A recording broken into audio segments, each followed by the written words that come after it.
नमस्कार दोस्तों। अगर मैं आपसे कहूं कि बिना मशीन, बिना रिपोर्ट, सिर्फ हाथ पकड़कर शरीर के सारे रोग बताए जा सकते हैं, तो आप क्या विश्वास करेंगे? आयुर्वेद कहता है, नाड़ी झूठ नहीं बोलती।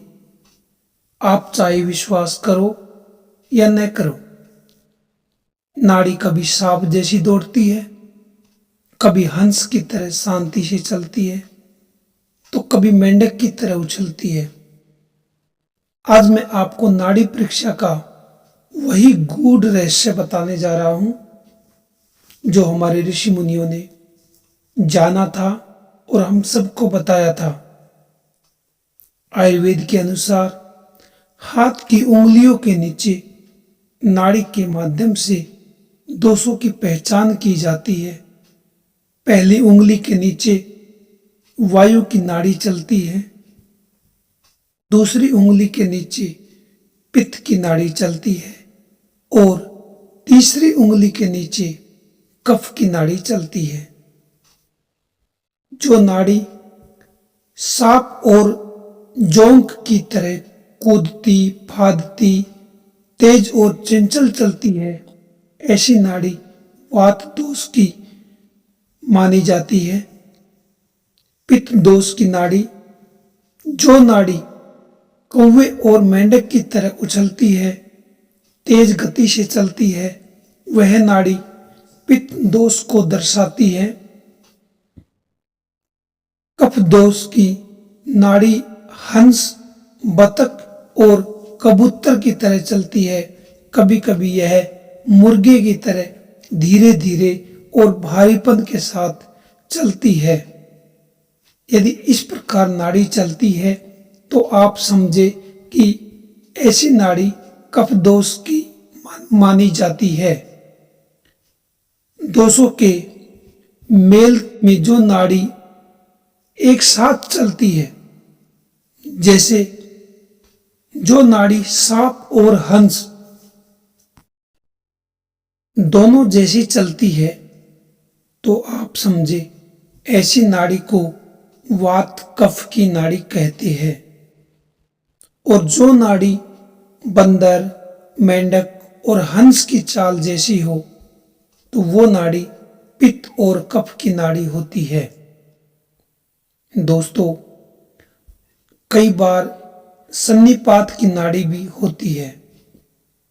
जो नाड़ी, जिसको हम कटफोवड़ा बोलते हैं, जो लकड़ी में चोंच मारता रहता है, उसको काटता रहता है, उसकी तरह धीरे धीरे चले, फिर रुक जाए, फिर वही चोंच मारने लगे। जैसे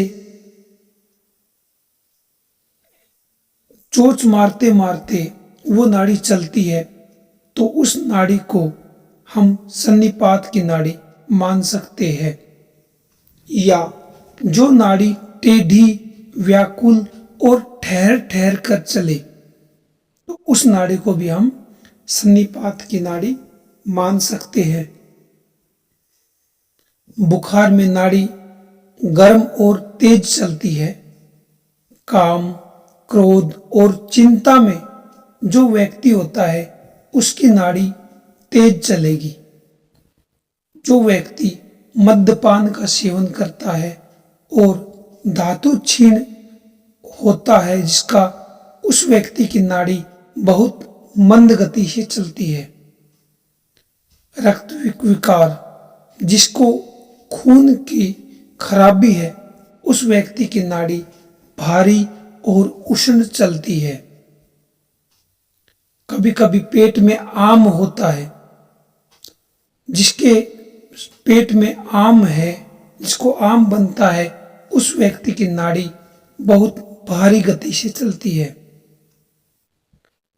भूखे व्यक्ति की नाड़ी हल्की और तेज चलती है। और भोजन करने के बाद यदि हम नाड़ी का परीक्षण करवाते हैं, तो नाड़ी बिल्कुल धीमी गति से चलती है। जब हम मल त्यागते हैं, उसके बाद नाड़ी तुरंत चेक कराते हैं तो वो नाड़ी अत्यंत अत्यंत तेज चलेगी। और जो मनुष्य सुखी है उसकी नाड़ी शांत, गहरी और बलवान गति से चलेगी।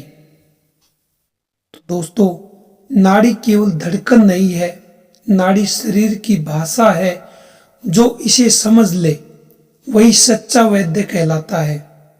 अगर आपको यह प्राचीन ज्ञान उपयोगी लगा हो तो इसे आगे तक पहुंचाए, क्योंकि आयुर्वेद बचता है तो मानवता बचती है। आपको मेरा इतना ही कहना था। इसी के साथ आप सबको राम राम, जय माता जी की।